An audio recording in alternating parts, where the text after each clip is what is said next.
بات یاد رکھیں، صحیح اور غلط کا فرق اگر آپ نے نہیں کیا تو پھر آپ دنیا میں کسی طریقے سے بھی معتبر نہیں ہے۔ یار سڑے ہوئے سیب کو، اچھے سیب کو ہر آدمی الگ الگ بتاتا ہے کہ نہیں بتاتا ہے؟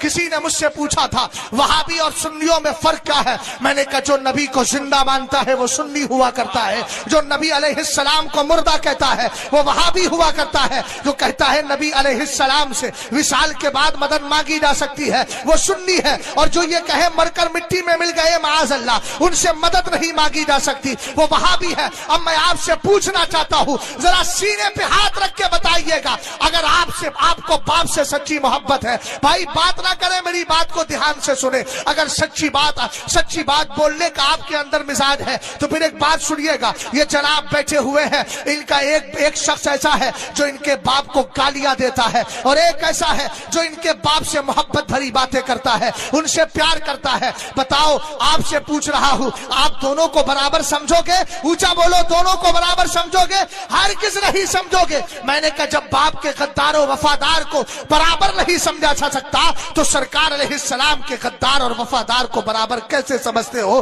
ہمیں تو قرآن نے بتا دیا ہے، لا تجد قوما یؤمنون باللہ والیوم الآخر یوادون من حاد اللہ ورسولہ ولو کانوا آباءہم او ابناءہم او اخوانہم او عشیرتہم اولئک کتب فی قلوبہم الایمان۔ 28واں پارہ ہے، سورہ مجادلہ ہے، سب سے آخری آیت ہے۔ اللہ نے ارشاد فرمایا تھا محبوب سنو جو ایمان رکھتے ہیں اللہ اور قیامت پر، آپ ان کو ایسا نہیں پاؤ گے کہ ایک طرف وہ تم سے اور مجھ سے محبت بھی رکھے اور دوسری طرف میرے اور تیرے دشمن سے دوستی بھی رکھے، اگرچہ وہ دشمن ان کا باپ ہی کیوں نہ ہو، ان کا بھائی کیوں نہ ہو، ان کا خاندان کا کیوں نہ ہو، رشتہ دار کیوں نہ ہو۔ ہم نے کہا یاد رکھو، اگر ایمانی رشتہ ٹوٹتا ہے تو خونی رشتے کی کوئی حیثیت نہیں رہتی۔ اگر اب بھی نہیں سمجھ پائے ہو تو ذرا قرآن پاک کے 12ویں پارے کو اٹھاؤ۔ حضرت نوح کا بیٹا سگا بیٹا تھا، لیکن جب حضرت نوح کے ساتھ کشتی میں سوار نہیں ہوا، اللہ رب العزت کی بارگاہ میں